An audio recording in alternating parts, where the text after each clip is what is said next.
wabarakatuh. Hai, apa kabar? Semoga kalian dalam keadaan sehat walafiat dan tetap semangat mengikuti pembelajaran jarak jauh. Di antara kalian, adakah yang menjadi pengurus OSIS? Sebuah organisasi pastilah memiliki struktur di dalamnya, kan? Nah, demikian pula dengan teks cerpen tentunya. Kita akan mempelajari tentang struktur cerpen. Yuk kita bahas. Struktur teks merupakan rangkaian cerita yang membentuk cerpen itu sendiri.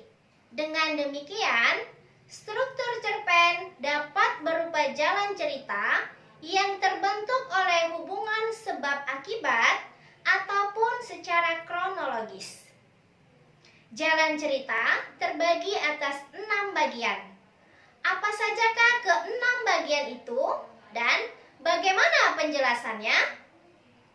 Mari simak penjelasannya. Yang pertama, abstraksi.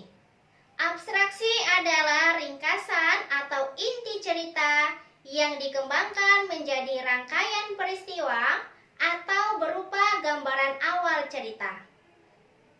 Kemudian, orientasi. Orientasi yaitu pengenalan cerita yang berkaitan dengan latar yang berhubungan dengan cerpen tersebut. Kalian harus ingat juga ya, bahwa latar berkaitan dengan tempat, waktu, dan suasana. Yang ketiga, komplikasi. Komplikasi berisi urutan kejadian. Pada bagian ini, kita bisa mendapatkan karakter ataupun watak dari tokoh. Karena pada bagian ini, kerumitan cerita mulai bermunculan. Yang keempat, evaluasi. Pada evaluasi, konflik yang mengarah pada klimaks mulai mendapatkan penyelesaian. Yang kelima, resolusi. Pada resolusi, muncul solusi terhadap permasalahan yang dialami tokoh atau pelaku. Dan yang terakhir, koda. Koda adalah nilai atau pesan moral yang dapat diambil dari cerita. Dalam sebuah teks cerita, misalnya cerpen, terdapat unsur-unsur kebahasaan yang menjadi kekhasannya.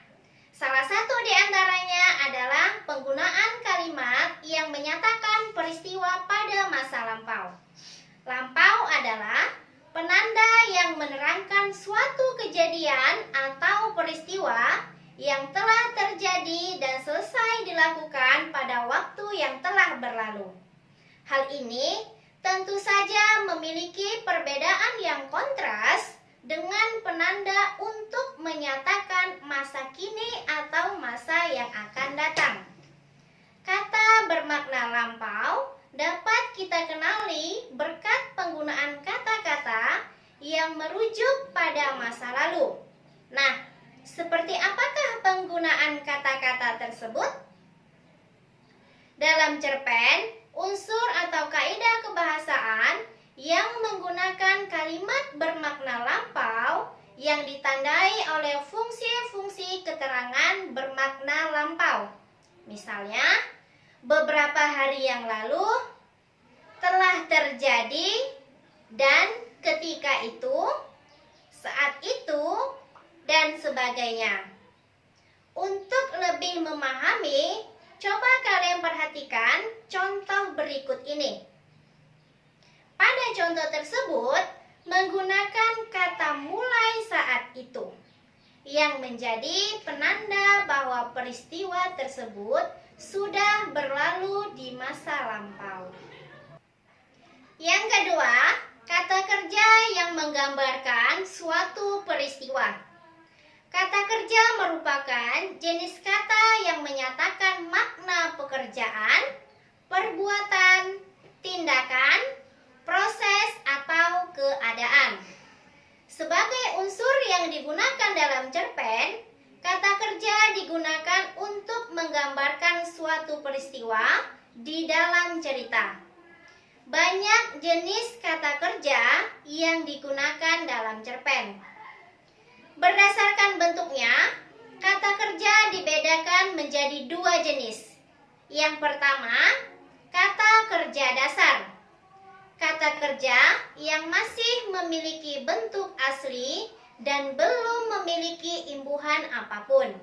Yang kedua, kata kerja turunan, yaitu kata kerja yang telah mengalami proses imbuhan, reduplikasi, atau gabungan kata. Berdasarkan peran subjeknya, dibedakan menjadi dua jenis juga, yaitu yang pertama, kata kerja aktif. Kata kerja yang subjeknya berposisi sebagai pelaku dan biasanya berawalan me dan ber. Kemudian kata kerja pasif, yaitu kata kerja yang subjeknya berposisi sebagai penderita dan umumnya berawalan di dan ter. Yang ketiga, kata yang menyatakan urutan waktu.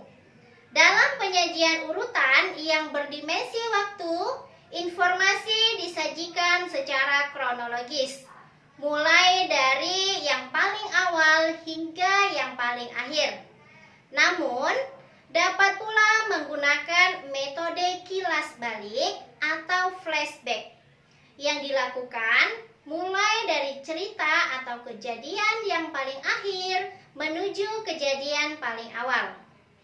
Konjungsi yang biasa digunakan diantaranya sejak saat itu, setelah itu, mula-mula, dan kemudian. Yang keempat, penggunaan dialog. Penuturan tokoh umumnya digambarkan penulis dengan penggunaan dialog. Selain untuk menggambarkan pernyataan tokoh, dialog digunakan untuk menggambarkan karakter dari para tokoh dalam cerita.